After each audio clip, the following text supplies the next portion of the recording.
Welcome everyone. Today we have another new episodes and we have our famous speaker, Professor Edward, Dr. Eric, Professor Davids, and our friends from IT and innovation and these things. We will discuss about technology and entrepreneurships, and this is our 256th of episodes, and we are trying to share with these things at least 1000 education institution right now.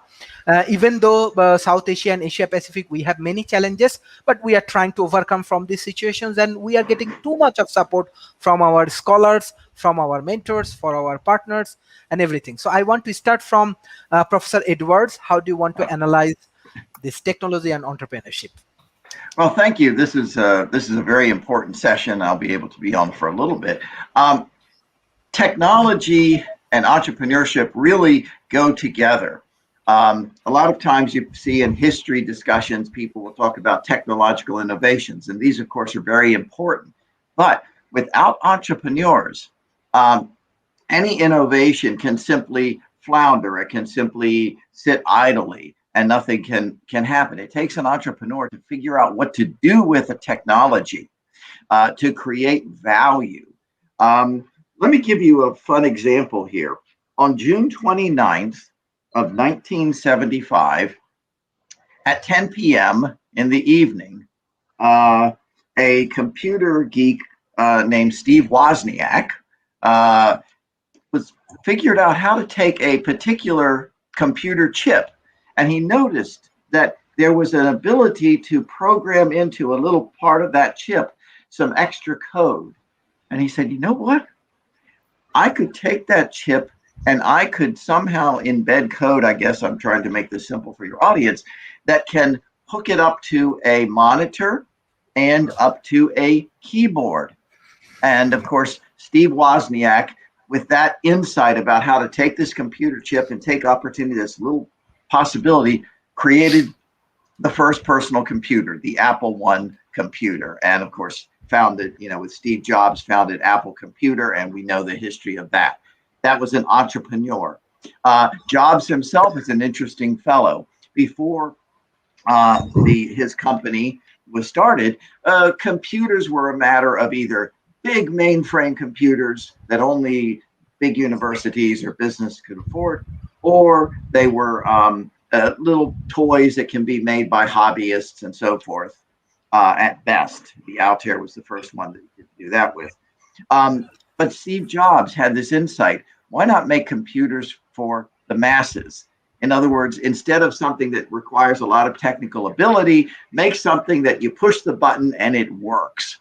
And of course, that's what he did. Those are just the two examples that I think most people in your audience might be familiar with. But the point is this: technology is a tool. Technology is a way to do things. It's a way to process data. It's physical technology, but it takes the entrepreneurial imagination to determine, to figure out how to take that technology, apply it in such a way you can create goods and services and value that you can market to customers.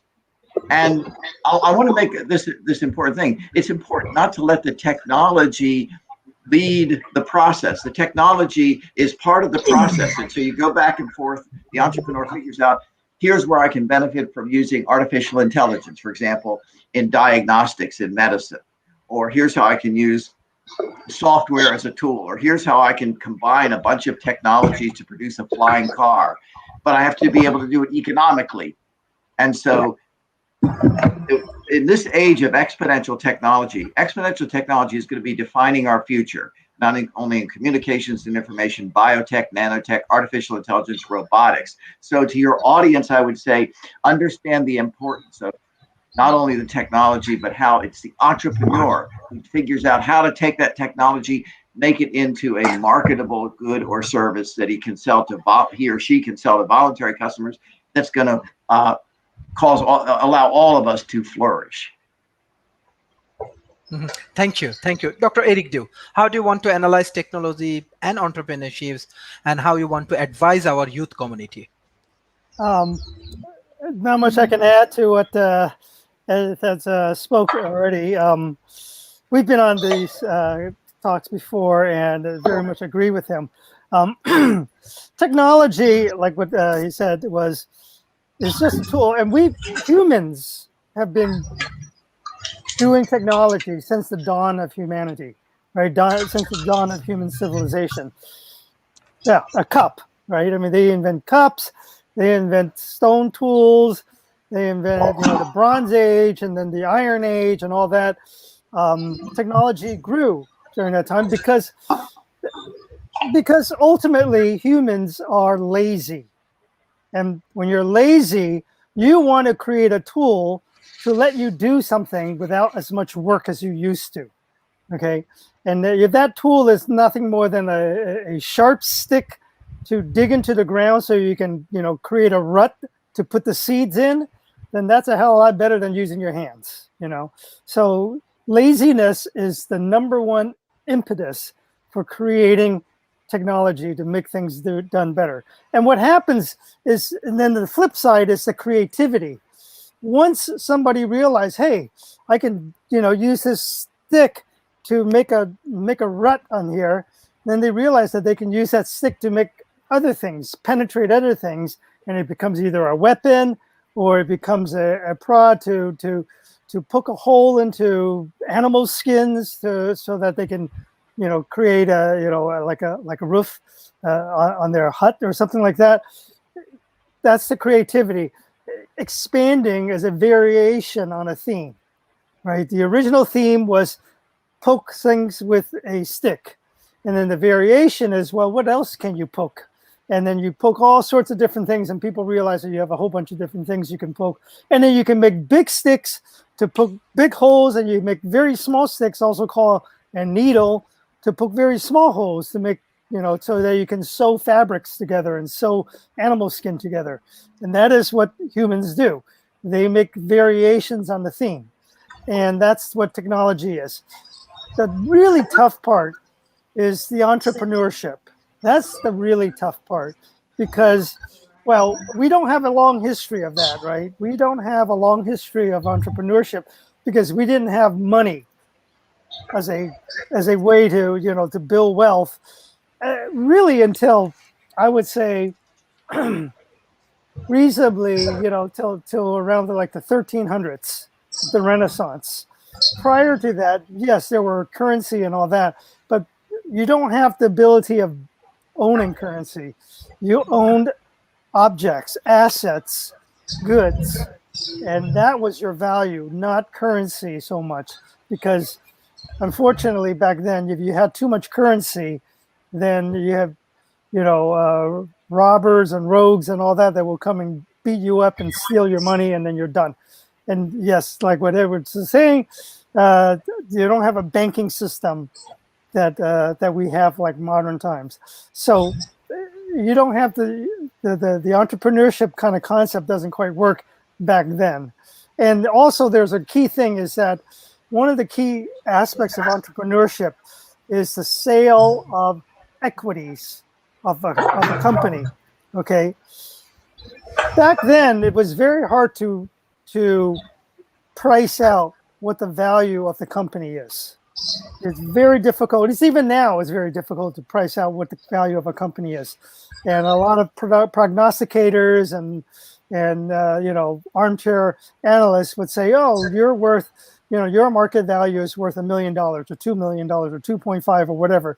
Well, there's no rhyme or reason to how that is, described. And so it's very difficult to price out what the value of a company is. And back 200, 300, 400 years ago, it was just complete random guessing. There was this absolutely no way of making proper valuation, which is why some people refuse to do that. They only go and only fund through a debt financing rather than through equity financing because they have no idea how to make a proper valuation. So rather than doing that, they just said, I give you $1 million in today's term. I mean, there was no $1 million back then, but I'll give you $1 million, but you have to pay me back the million in 5 years with 6% interest annually or something like that. Okay. Or I take out a pound of your flesh, that was the agreement. That was the collateral back then, maybe. But now we have a little bit more civilized ways of doing it, and we have more standardization, even though market valuation is still kind of difficult to do. So entrepreneurship is really the difficult part, and that is the part where you convince the market to use your product. And that is really the really sticking point, is how do you convince the market to use your product? And if you have an answer for that, then please tell me, because I would love to be able to know that, because there's no way to answer that question at the moment. So I'll leave it at that. Thank you. We have our new speaker, Professor Adrian. So how do you want to analyze? Professor David, I'm coming to you after Professor Adrian. Yes. Yes. How do you want to analyze today's topic, especially technology and entrepreneurship? Yes. Good evening. Well, there's it's a strong correlation with technology and entrepreneurship, and I'm currently reading a book about the famous, world famous inventor Nikola Tesla, more than 100 years ago, and he had, I think, more than 700 patents to his name. So there's obviously very strong correlations in entrepreneurship and technology and in invention, actually. But I would like to add that young people can make a lot of money as an entrepreneur without necessarily dealing with technology. There is still millions and billions of different businesses that can be made, which are, for example, making a cafe or restaurant. I have some very, very good friends who started a cafe and making a lot of money, well, relatively a lot of money. So for young people, yes, you often think about technology when it comes to entrepreneurship, but there is a lot of money to be made in these, let's say, non-technology areas. There's still a lot of money. Maybe there's a large amount of money that can be made in non-technology areas. So a lot of opportunity for young people to be entrepreneurs with technology and without technology. Mm-hmm. Thank you. Professor David. Good morning. So, has already been said, tech raises the standard of living. Tech's the reason that we have tech. I like the way Dr. Eric put it. It has to do with being lazy and then applying those uses. Maybe that's one of the reasons that I've devoted my life to tech, is because maybe that lazy part kind of rings true for me. But the point is that however you define that, that's value. Tech raises value. So being able to be on this call this morning has value. Being able to have electricity in my home or solar panels on the roof raises value. And entrepreneurship, has already been said, is how you bring that value to market, how you find that value, package that value, organize a company, and bring that value to market. We've seen entrepreneurship go through 2 stages, and is entering a 3rd stage right now. The first stage of entrepreneurship dealt with the first industrial revolution. So you had entrepreneurship with people building steam engines and various things of that variety that could be thought of in that age. And then that age progressed, and we had mass adoption of electricity in factories and farms and in homes. And that brought on the next age, which was information. And we saw entrepreneurship in the information age. So we've seen that wrapped around products like it's been pointed out, personal computers. I used some of those very, very early personal computers, of which there were many. And I suppose you could argue which was the first personal computer by when did it have a keyboard or when did it have a screen. Some of the first ones that I used were very, very rudimentary. But that was the start of the information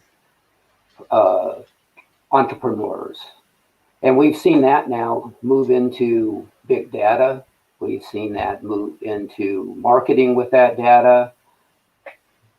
But I think we're starting to see, in my reading anyway, we're starting to see a new shift, which is in the social area. Now, marketing is primarily starting to turn towards a social function, not just social media, of which is with marketing, but if you go online to a store and you want to buy something, I typically won't buy a product without checking out reviews from people I've never met, but I'm very interested in how other people have socialized with this product and whether this product has been good. And as an entrepreneur, I want to be able to promote products that way. So I see an emergent class of entrepreneurs which are built around the social dynamic. So the social dynamic says not only can I find an innovative piece of hardware or an innovative way to use information, but how do I socially share the product that I want to sell as an entrepreneur? How do I find those products? I do that by the socialization process also. I have a little different way of saying, take a product and then convince the public to buy it. It's more like jump in and look at where the socialization around products is going, find a product to package that meets that, and then people will want to buy it because they're telling you they wanted to buy it before you even had the product to take it out there. So it's about problem solving, and it's about experimentation, and it's definitely about bringing value to the market. Any form of entrepreneurship is bringing value to the market, but the emerging trend that I see has to do with socialization in the buying process, in the determining what the product would be, and how you deal with the companies in your own entrepreneurship, and how you deal with your customers, and how you deal with your suppliers, and everything going forward seems to have a very social twist to it. So that's one of the things that I would say to your viewers is if they're looking at being an entrepreneur, tech is what we all talk about. It's the topic of this discussion. We're going to use that tech to do these things. As Adrian said, we may not be selling a tech product, but we're going to use tech, and we're going to use the tech socialization to discover the product, to build the product, and to deliver the product. So tech and entrepreneurship and socialization, those are the big things that I think that we see going forward together today.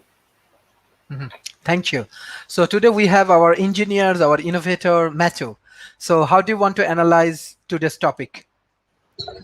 Hi. So unfortunately, Mr. Shoemaker is correct. And I say unfortunately because that really made a mess of the field for us introverts. However, I don't know if people are here to see talking heads, so I'm going to show you something else. I'm going to show you a messy room. I'm going to show you a messy room that is worth approximately $1.5 million. This is where I work. And this, which is worth approximately $2,500, so it's something you can buy a used car for that. It's something that you person who's looking at this can't get yourself, is my closet. Now, my closet is effectively a pocket factory. We got here a couple of 3D printers, CNC mill, reflow oven for soldering, and a laser cutter. What does that let me do? That lets me do a lot. For example, I can make my own printed circuit boards quickly, same day. Don't have to send it out to China. Don't have to send it out to Oregon. I just do it in here. This extremely unassuming device that you can see here is the one of the prototypes for the Watson camera currently on the Mars rover Perseverance. This one in particular is part of the device, and it is used to look for chlorophyll without having any moving parts. If it gets a possible positive, the Mars rover knows that it can then deploy its arm to actually do a complete scan. Now, this is all on pause right now because they're setting up the Ingenuity helicopter. So we're going to start doing astrobiology work, probably in a week or two. That's where we are. Also, speaking of Mars, piece of jack, cheap 3D printers with slight modification on my end. Let me make this thing. This is the next thing that's going to go to Mars, maybe in the next couple of years. This is a micro drill. It can land on a surface, embed itself, and then the drill bits are also the probes that can be used to detect soil salinity, which is one of the possible indicators for the presence of bacteria. All this stuff was built in what used to be a patio using approximately, I'm going to have to say, $5,000 worth of equipment and tools. This is the connection between technological innovation and entrepreneurs. One thing that's happened in the last, I'm going to say 15 years, is manufacturing is now cheap. On one hand, you can send stuff out to China and it will be done cheap and quick. Not very well, but cheap and quick. On the other hand, you can build yourself a prototyping lab in your garage with the same ease that you could have built yourself a little, printed circuit board manufactory in 1976 when Steve Wozniak and the other guy who died because he was an idiot built some kind of Apple computer system. That's what I got for you. Now, I've seen a couple of questions. If you could pass the questions again on the screen, that'd be awesome. How is technology used in entrepreneurship? You cannot, unless even the Amish have websites at this point, so you can't not use it at this point. I will tell you something, though. Technological innovation and entrepreneurship do not necessarily go together. You can tell because if you look at history, it's very rarely the guy who makes the invention or the company that makes the invention that actually profits the most. For example, IBM chip, the IBM architecture, pretty much the first open source architecture. They didn't have the term open source at the time. They just never thought of closing it. Who made the big bucks there? Intel, not IBM. The PC division of IBM was spun off a while ago after having floundered for a while.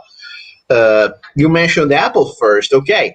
The first true multi-core architecture for home computers, that was the Amiga. They went bankrupt in 1994.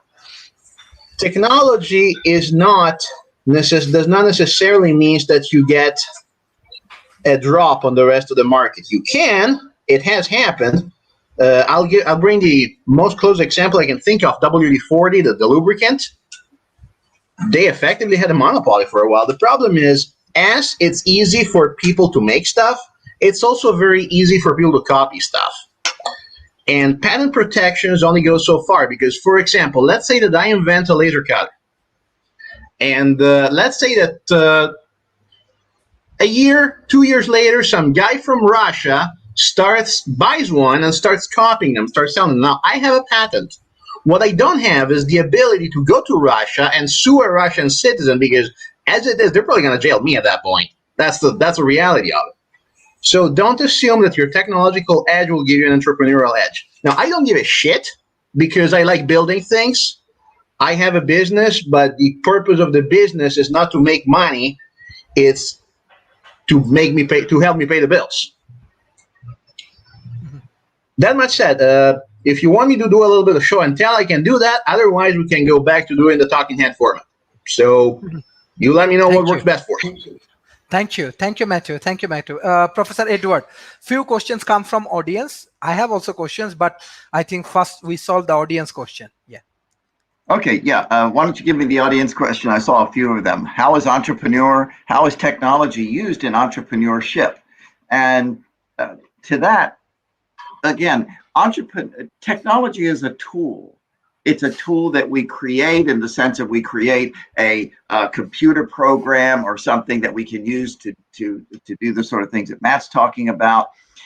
It can be a tool that we apply to some other process, whether it's manufacturing, whether it's to coming up with a better way, for example, to make a sick care system into a healthcare system. Some of the technology right now that's being developed, and we've discussed this on earlier programs, is wearable diagnostics. And where instead of having to go to the doctor all the time, you can have an Aura ring or some kind of diagnostic hooked up to you so that you can be monitored in real time. But what that also means is that there's some database that has your information because you've been genetically sequenced, so the artificial intelligence, another technology, can review the materials, and if it looks like you're about to have a heart attack, the medics will be to your door. But the thing is, the process, the goal is to make you healthy, to make sure that you don't die from a disease or that something is detected early on. That's the goal. And then what happens is you use the technology. The entrepreneur, in this case, a medical entrepreneur, uses the technology to figure out, how can I create a system that allows us to be healthier and to head off illnesses before they come? So again, the concept of entrepreneurship itself, what does an entrepreneur do? An entrepreneur looks at resources, and it can be land, it can be physical material, it can be, of course, most important is knowledge and information. It can be capital, as Eric was discussing, that is needed for investment, and it can be technology, it can be the kind of power, energy you use. And the entrepreneur takes and combines all of those factors and tries to come up with a product that is marketable and that is, either so good or so, cost effective or whatever, that customers will want to purchase it. My example I often give is, if you go to the store, you can buy a couple of eggs, and you can buy a carton of milk, and you can buy a sack of flour, and you can buy some spices, and maybe you can buy a stick of butter. But it's the entrepreneurial effort, it's the entrepreneurial act that puts them all together and makes a cake. And we all understand that the cake is different from all those things you put together. So that's the way to think about entrepreneurship and technology. And by the way, before I have to sign off in a few minutes here, I edited a book, and it's got some contributions by others who've been on this fine program, Seizing Our Singularity Future, An Entrepreneur's Guide. And you can go to Amazon or the usual places, and I think you can download this as a PDF, or you can purchase a copy. It's probably better to download if you're in Asia, because I suspect the shipping costs are going to be prohibitive. But there's detailed discussions in there, especially in my chapter, on exactly the link between technology and entrepreneurship, and how to think about being an entrepreneur. Not just an entrepreneur, by the way, in the market. I've discussed it in the market, making goods and services, but I alluded to entrepreneurship in the healthcare system, which we kind of don't think of a market function, even though I do, frankly. But you can think of entrepreneurship in the widest area, in education, for example, and other areas. How do you use entrepreneurship and technology to create a better education system? And I have done a lot of research lately in education in Asia, and that will be, I know, a future discussion that we will have. And by the way, Matt, I love your room, and I love your efforts there. So keep up the good work. Thank you. Dr. Eric, I think you can take these questions. And yeah, I think it's very critical that people understand that being an entrepreneur does not and should not mean making loads of money. Okay, because if people just focus on making money, don't go entrepreneurship. You have a much greater chance of failing and losing a ton of money than you are to making it. That's the nature of the beast of doing innovative stuff. If you want to make good money, then become a solid professional and be your doctor, lawyer, engineer, whatever it is, and stick to that and let other people tell you what to do, and then you do it and you earn a good salary, and that will be much easier on your psyche and on your blood pressure than trying to do what entrepreneurs do, because it's a very, very risky thing, and there's no safety net for you. Okay, if you fail, and you fail spectacularly. Okay, you burn through chunks of money, and you eat ramen, packaged ramen for months at a time, and drink diluted whiskey and things of that sort. So your entrepreneurship is more passion than payment. Okay, you're not going to get paid a lot. If you're lucky, you will strike it rich, but chances are you're not. But it's a passion that you have to follow, and that you want to follow through with it, and you're willing to do and suffer through all these things so that you will achieve something. Okay, and again, I go back to what I said the last round. You have to meet what the market wants. Okay, and here is some general rule of thumb that others have sort of figured out. The key things is that it's a 10x. You have to be cheaper than the going things by 1/10, and as one way of doing it. You have to be faster, better, whatever kind of metric that you have, by 10x to the competing things before people will take notice. Okay, if all you can do is bump it up by 10%, other people are not going to go for it. You might be able to take that technology and sell it to an existing company who would take that 10% because they know that if they can do it 10% better, they can beat their competitors. But if you want to compete against those companies, that 10% improvement is not enough to sway other people to use your product. Okay, so generally 10x in one way or the other. You either reduce the cost by 1/10, increase revenues by 10 times, or make things faster by 10 times, or 1/10 of sleep, whatever it is. That's a general rule of thumb. If you can do that using the technology that you build, then yes, then you've got it made, and you have a good chance of selling it and then making it worthy. But before I finish, I want to talk about revenue in terms of making money. So there are two recent, within the last 20, 25 years, companies who became very big companies in their space without having a revenue plan. Okay, Facebook most recently came into, became a $60 billion or $100 billion company, whatever it was, when they had Series A, B, C, and D funding, and they didn't have a real plan for revenue. They didn't have, they had basically what they had was 200 million users, which was like way bigger, 10x more users than any other social media platform. So when they had 10x more and 20x more than other competing platforms, then people start noticing them, and you don't have to have revenue. They'll figure it out because they say, well, we have 200 million users. We'll figure out how to make revenue out of that. So they didn't have revenue back then. Another one was back 25, 30 years ago, almost 25 years ago, was Netscape. Netscape was the very first visual browser that came out. Okay, Netscape was a Netscape Navigator. Okay, they came out. They had a free browser, which is what similar to what you're using now. And people go, how do you become?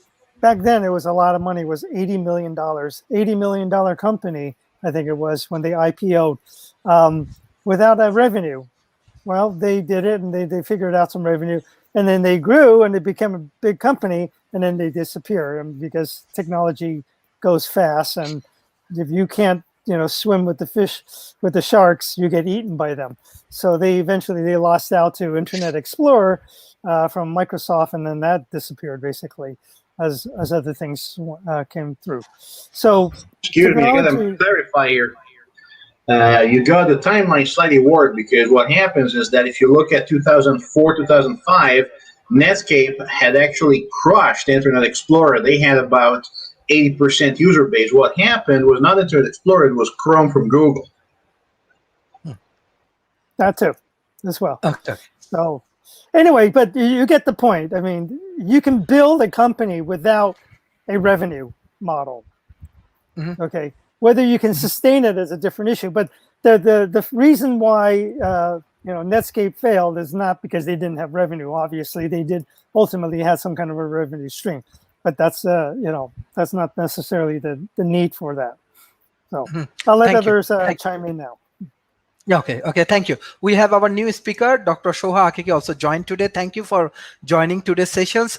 So Professor Adrian, I come to you. Before that, Dr. Shoha Hakiki, how do you, even you are also an entrepreneur, so how do you want to analyze today's session, especially technology and entrepreneurship? Are you talking to me? Yes, Dr. Shoha. Yes, I'm talking to you. Sorry, I was late because I had the class. I was teaching online. So please, could you repeat the question, please? My question is that how do you want to analyze technology and entrepreneurship? Because today we are actually discussing on this topic, technology and entrepreneurship.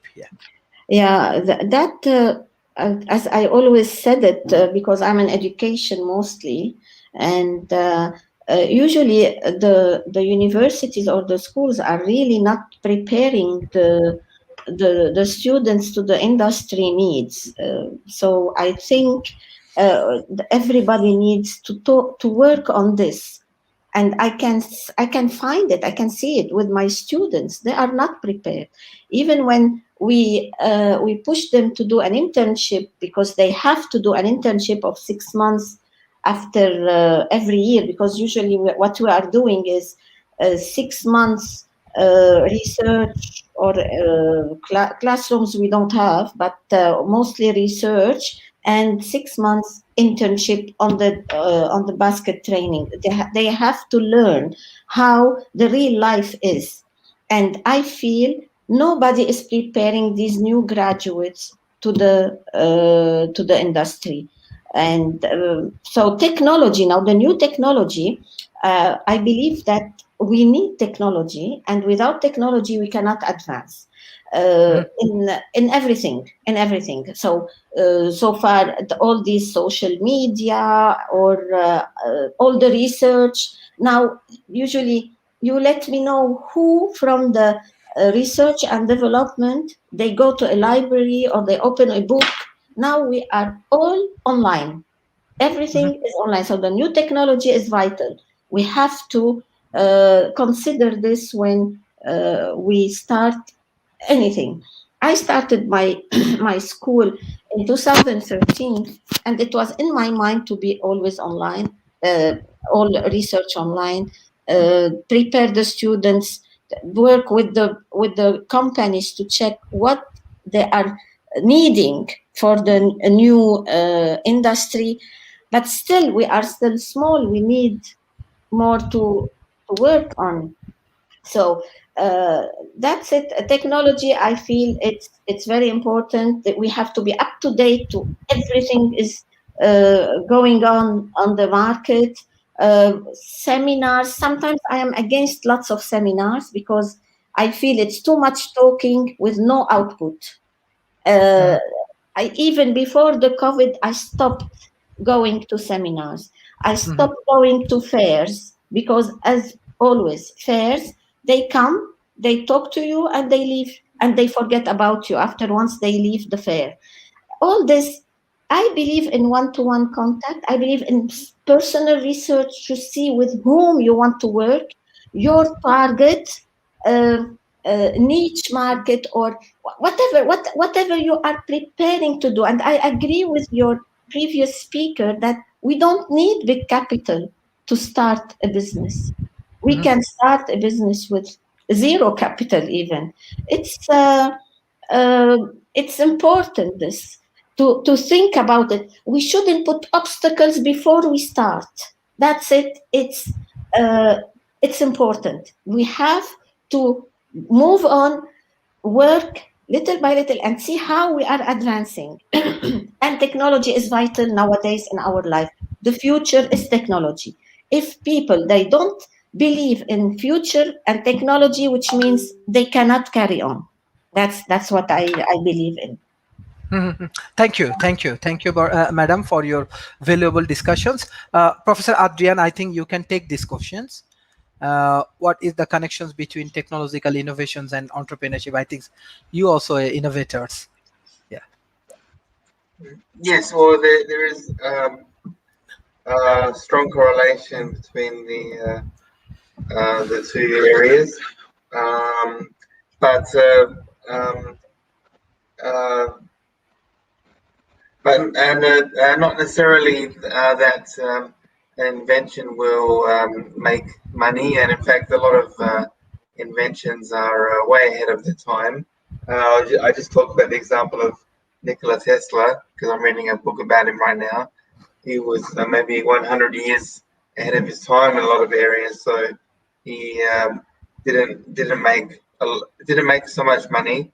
In fact, he passed away as a very poor person.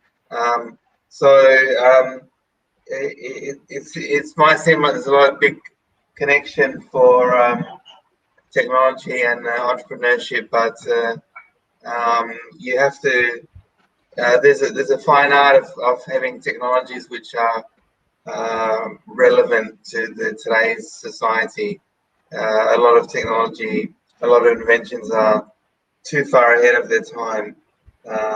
So it has to be a balance between innovation and practical aspects. Mhm. Thank you. Professor David.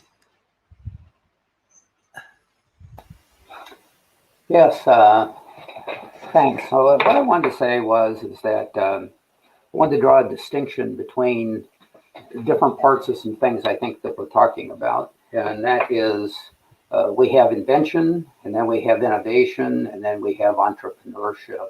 Now, one person can do all three of those things, but typically it's more of a group effort, usually led by the entrepreneur when it's time to go to market. So that's a major consideration. Coming back, looking at that, I wanted to bring this back to the social topic that we had, and then this area of social marketing, social entrepreneurship. We have some examples out there of this emerging where, let's take Elon Musk. That's one that comes up quite a lot. He is solving problems that people have. People with a social twist to it, if you will. The Tesla is an electric car, and that appeals to people for social reasons, for reducing carbon footprint, for a number of things other than just a more efficient car. The Tesla satellites, or excuse me, the Tesla is the car, of course. The Starlink satellites serve underserved areas of the planet. And then there's his foray into space, which has a lot of people's interest. So as an entrepreneur, he didn't invent any of these things. He works with engineers, he works with the people that do the innovation, but he's the one that puts this team together, brings it to market, and sells the value. And as a personality, people are tied to that. A more historical model of that would have been Steve Jobs with Apple. People are very tightly tied to the Apple products, whether it be iPhone, iPad, the original iPod.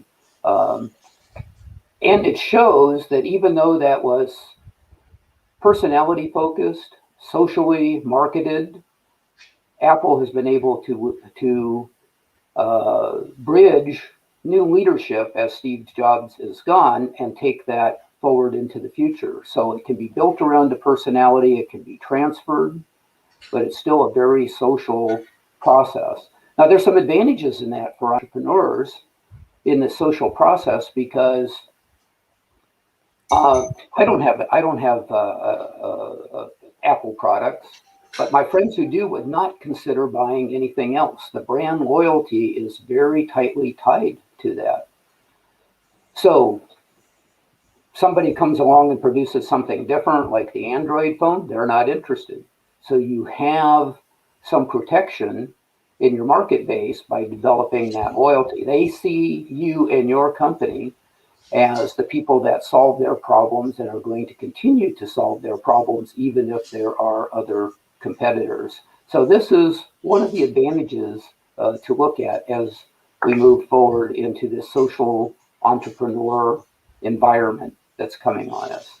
I'm sorry, I'm going to have to leave today. I've got another engagement that follows right onto this one that I have to go to now. So thank you, everybody, for coming. Thank you, Sharif, for putting on another great show today. Thank you, Professor David. Professor Adrian, what's your concluding remarks for today? Because we have our more discussion with Matthew and Dr. Eric and Dr. Shoha. Yeah. My concluding remarks is for those people who are interested in technology and entrepreneurship to choose or invent technologies which are practical in today or in the very short term. And you can be an inventor, but that's different from being an entrepreneur. And I just mentioned I'm reading the biography of Nikola Tesla, who's probably one of the greatest engineers ever in the history of mankind, but he died quite a poor man with no friends, just some pigeons, and but I'm reading his book, and millions of people are reading his book about his life. So it depends on what you want to do. Do you want to invent something which is going to be make effect on society in 100 years' time? Probably you'll be already passed away by then. So, or do you want to make a technology that can make money now or in the very short term? So there's two different kinds of technology and entrepreneurship, which both are different paths for the young people's lives. So I think you need to think carefully, if you're a young person, what kind of technology entrepreneurship that you want to do.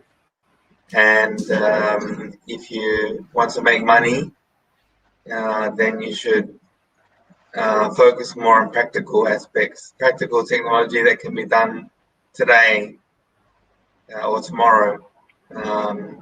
If you want to be a Nikola Tesla, then you just don't care about the practical aspects. You just want to invent the world's greatest technology.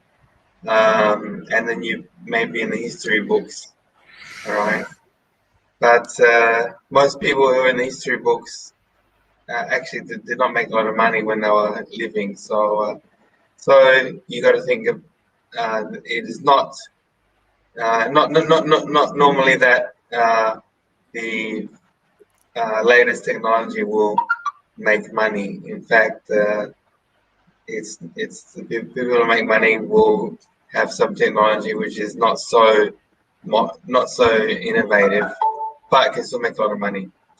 So thank you, and good night from Australia. Thank you, Professor.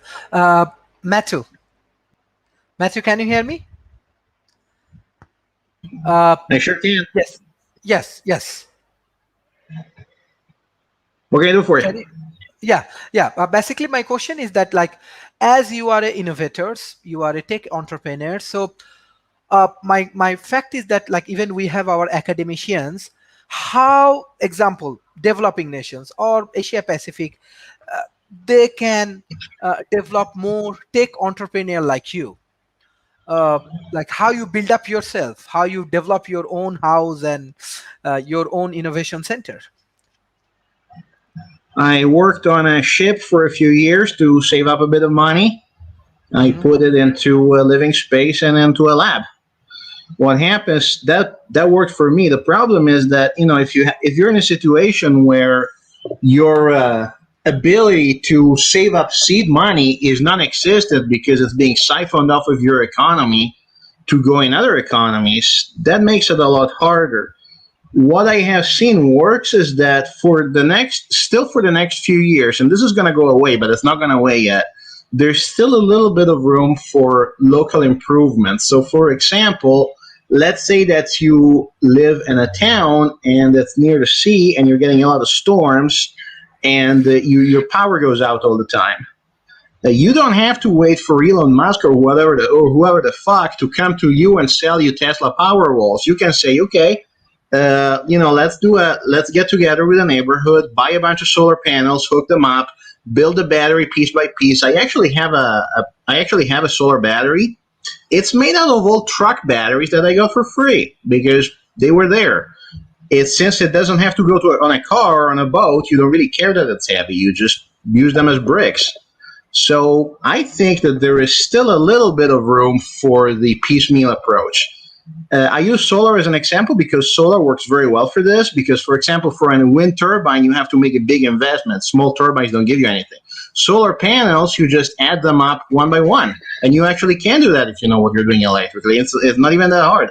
Somebody with a high school education can take an online class on electrical engineering and come out of it for free or for $20 and come out of it knowing how to build a solar system piecemeal and then start deploying it. And that replaces generators, so you don't have to pay for gas anymore. So that's a bit of money that you're not spending anymore that you can use to build up. Thank you, Dr. Eric Du. You are also tech entrepreneurs and you actually support many startups in Silicon Valley. So how we can develop this kind of entrepreneur like Matthew and more innovator from our education system? Yeah, that's a very good question. It really does. The education system of the region will have to change. And it has to fundamentally change from book learning to getting your hands dirty learning. Okay. You have to, literally, you would have to have the teachers throw things onto a table and tell the students, figure it out. Okay. First thing you have to do is get rid of grades because people are going to fail figuring things out. And if you're going to give grades and you're going to tell people that you got a C, you get a D, you whatever like that, you're going to discourage everyone. Okay. Because failure is part of the process. If you're not failing 99% of the time, you're not trying hard enough. Okay. And if you're failing 99% of the time, you're going to get Fs all the time. And that's discouraging. So we should just get rid of the grades altogether. Okay. You need to have people try things and play with the toys and just like what Neff's talking about, stick this here and whatever. And the only thing the teacher should do is to make sure that they don't electrocute themselves or kill another student or something like that accidentally. That's about it. Let them play with the things. And then, after they play with it long enough, then you go back to the book learning part and just say, this is what you're learning. Okay. This is, and then write down, like this is the chemical equation, or this is the, Ohm's law or whatever it is. They say, yeah, this is what you've discovered playing with this thing. And just let them play with it. Just let them play with it. And you don't even have to describe those things either, because really they'll learn it on their own because information is so prevalent nowadays. Back when I was a student, okay, I only had, encyclopedias for information about these things like that. I don't have a way to learn about chemistry and things like that in an easy way. Today, if you get really psyched and really encouraged about doing some chemical stuff and all that, you just go on YouTube and find out, you put in some chemical formula and boom, I'm guarantee you will have 3,000 videos by various people, from professors to cranks to whatever, doing that exact chemical and, pouring things into whatever and mixing it up and blowing things in and all these other sort of stuff. So you're guaranteed to know everything about that chemical within 30 minutes of watching various videos. So there's a plethora of videos available, plethora of information available for you to be able to do that. You don't need to book learn. Okay, what the teacher should do, modern teachers should be doing, is to help guide you to say, yeah, forget about those videos. Those are a bunch of crock. They're not good. This is a better video for you. This is a shorter one, and I really like the thing like that. Or tell me why this video is better than that video. Things like that. That's really what the teacher should do. And also to be more inspirational. The teacher should inspire. The teacher should motivate to say, you're doing a great job. I'm sorry your hands are all burned and you have to go to the doctor, but you're doing a great job anyway. And hopefully next week you'll be able to pick up a jar, and pour things again. Okay. And now you learn how not to do it the wrong way. That's what the teacher should be doing. Not open the book to chapter 7 and, please read the blah, blah, blah. That is the absolute wrong way of learning things. And I want to end by suggesting to people who are listening that they should watch this movie called Dead Poets Society. I don't know if any other people have seen it. It's a movie that came out in, I think, 1990 or 1989 or something like that, starring Robin Williams, who passed away a couple of years ago.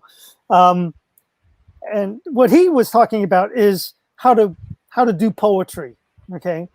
And you do poetry from your heart. You don't do poetry by drawing, axes and defining what is good and bad of poetry and all that. And don't read it from chapter 1 to chapter 2 and so forth. You do it from just getting it out from your body. And that is the inspiration that should be needed to teach the next generation. If you want to be entrepreneurs, then by God, just go and jump in both feet into the thing and just muck it around. And do it young. It's great to do it young because you have support of your parents, you have support of your teachers, and if you do something wrong, you're still a minor, so you don't get arrested and become a felon. Okay, at least here in the United States, if you're a minor and you commit some major crime or something like that, you're a juvenile. Juvenile hall is where you go to. You don't become a felon unless you have darker skin color and things of that sort. So, but anyway, that's my suggestion. Thank you, Dr. Sohaki. You are also edu entrepreneurs. You are also academicians. So, how do you want to analyze? You see, you already invited me once, and I told you classroom lectures should be history. We shouldn't. I am against it anyway. Even when I was a student, I was against this classroom lectures and I was against exams. It's because I felt, to be honest, I was doing my exams. Of course, I got an A. Sure, very easy. But once I am out, I forgot about everything. You see, so that's why I feel with my students that, as I agree with Dr. Eric, we should throw them in the field and let them do it. And of course, we will fail. Failure is a part of success anyway. If we don't fail, we don't learn how to succeed. We have to fail. We shouldn't be afraid of failure. We failed. We're not perfect. Nobody's perfect. We have to fail. We have to make mistakes. We have to accept all this. And being an entrepreneur, also in addition, you have to take risk because we shouldn't be afraid of risks. Some people, they say, okay, I have to start a business. Some students ask me, I feel that maybe it won't work. I said, don't feel, be sure, do a study. It's not a feeling, it's a study. So it's not, I'm telling you, being an entrepreneur is not easy. You have to believe in your project, believe in what you're doing, and being ready to failure, to risk, to everything. And you have to know how to stand up after. That's it. You will fall down, no problem, but learn how to stand up. And I'm an old lady now, and I made lots of mistakes. I had many failures, but everything we learned, and we stood up, and we are carrying on. And of course, technology, the future, it's technology anyway. We can't do anymore anything like in the Middle Age. Huh? It's if I tell you dial a number with the old phones, who will remember a phone number now? I don't remember my own phone number. You see, it's everything made it easy for us to be lazy. Okay, but with this laziness, we have to learn to do something else, and to create. How can I say? To take advantage of this laziness to create something else, not to waste time. That's it. Thank you. Thank you. It's really great discussion for World Talent Economy Forums. I request all of our audience, please share our contents, because by sharing this content, you can learn many things, because there are many famous speakers like Dr. Eric, Dr. Shohab, even Professor Edwards, or Matthew, or Professor Davids. This is really priceless. So these priceless things you can share with your classroom, you can share with your policymakers, you can share with your corporations. We are trying to developing a a knowledgeable ecosystems. And when we started our this World Talent Economy Forum, our major challenge that we are trying to solving this academic problem. So I think Dr. Soha, what she is sharing, this is also our same problem we have, that we have to restructure our classroom. We have to engage more with industry people. So we have our like Dr. Eric and all of the peoples, actually those who join as a speakers in World Talent Economy Forum. Everybody has engagement in industry. So the more we can engage with industry from our academic part, we can learn more. We know this problem, we know how to do these things. Let's say today we just observe how actually Matthew working in his lab.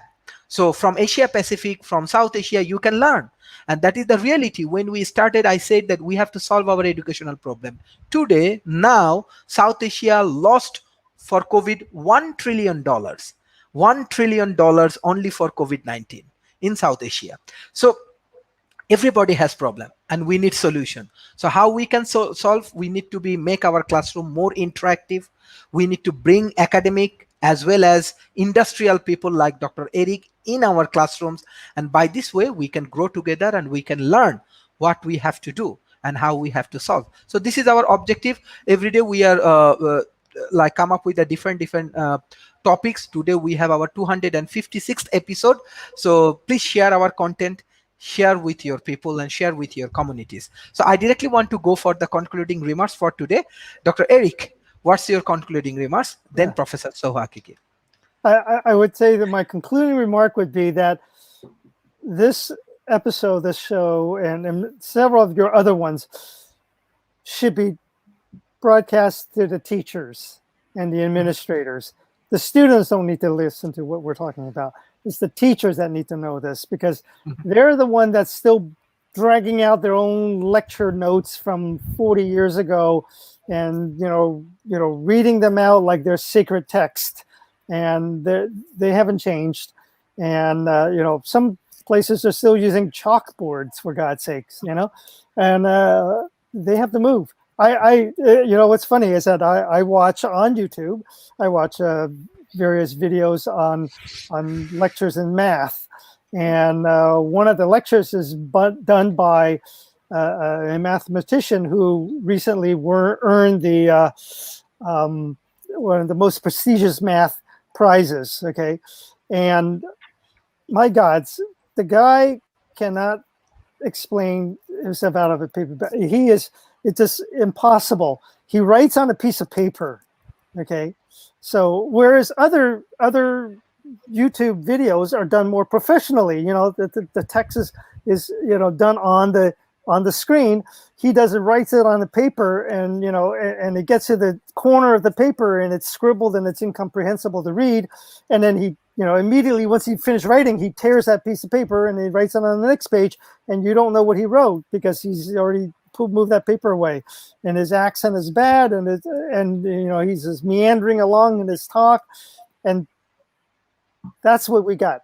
He's a Fields medalist, and that's what we get for the state of math education in the world. Okay, this is the pinnacle of mathematics education. And I look at that and I remember when I was a PhD student in mathematics, that was the way I was absorbing the mathematical knowledge. And I'm thinking now, like, holy hell, why do people do that? And why do they, accept that kind of crap? And this is one of the reasons why math has such a bad reputation as being abstract and whatever. It's not abstract because math is hard. It's abstract because the teachers are incomprehensible. It's strictly that, because the concepts are very understandable. It's just the teachers can't explain things worth crap. That's the problem. And we need to move the teachers to the new way of doing things, and they have to know how to do it better. So. Thank you. Thank you. Dr. Soha, I think Dr. Eric already saw this report. For your kind attention, I'm just sharing. This is like Daily Star newspaper from South Asia, one of the like famous newspapers, and education crisis in South Asia, COVID caused $1 trillion loss. So from the beginning, I think 1 year before, when we discuss about this education and other things, our major objective, how we can fix it. And this is the reality, that this is not only the COVID. Actually, I think we have to restructure our education. There is no choice. We have to restructure our educations. We have to careful about our education. We have to care about our youth communities, how they can be more productive, like Matthew. Today, how Matthew shared his experience, how they can invent new things, new technologies and other things. And it's rare because I'm also like 12 years of time in education industry. There is a rare combination that people are more innovative, more productive. I think we have to do it. There is no choice. So Dr. Soha, you are also from academy and you are running your fantastic programs. So how we can improve? How we can improve? We need to, as I said, the students now go to university. Why? Because they want to find a job after. As simple as that. They want to go to university to be unemployed after. The most important is to create not a package, but something that they feel that after their study they will have a job. Especially nowadays, it's not COVID economic only COVID. It started, the economy started before COVID to decline. Made it a bit faster. It went faster, and so I feel that students, what they should do is to adapt to the industry needs, as I always said. Attract the students in learning, because I will not envisage that I am here and students talking and talking and talking for 2 hours. Who can give you attention for hours talking? Nobody. Even if you are the best comedian doing comedy in front of your students, they will get bored after 30 minutes. Sometimes we say 50 minutes, even after 30 minutes. They will never listen to you after. So I feel that we need to engage the students in learning, as Dr. Eric said before, put them on the field, let them work, the education cheaper than now, because I feel some universities are really asking for huge tuition fees where some people cannot afford it, and to have something after they finish their studies, either to start their own business, but to believe on what they are doing, even to believe in the field they are starting studying. If they don't believe in it, forget it. We don't have to be all engineers, doctor, lawyers, businessmen. We don't have to. We have other professions who are more honorable and more lucrative even. So we have to think what we need to do. Whatever, plumber maybe, I don't know, glass workers, I don't know. We can have plenty of things to work on. It's not only that university, these topics, these major. No, no, no. Many things will be offered and many things should be chosen. But you have to believe in what you are doing and be resilient and ready to fail to be able to stand up. Thank you, Dr. Soha Akiki and Dr. Eric Dew, for your tremendous support for World Talent Economy Forum. And I want to give a special thanks to our audience, those who continuously support World Talent Economy Forum. Share our content, share our informations as much as possible, and I'm sure with these things you can learn a lot, because they are the experienced people. Dr. Soha Akiki from France, Dr. Eric Dew from Silicon Valleys. It's a priceless informations. Their experience, their point of views, everything is priceless. So thank you, Dr. Eric Dew, and thank you, Dr. Soha Akiki, for joining today's session. Thank you. Bye bye and take care. Bye. Bye.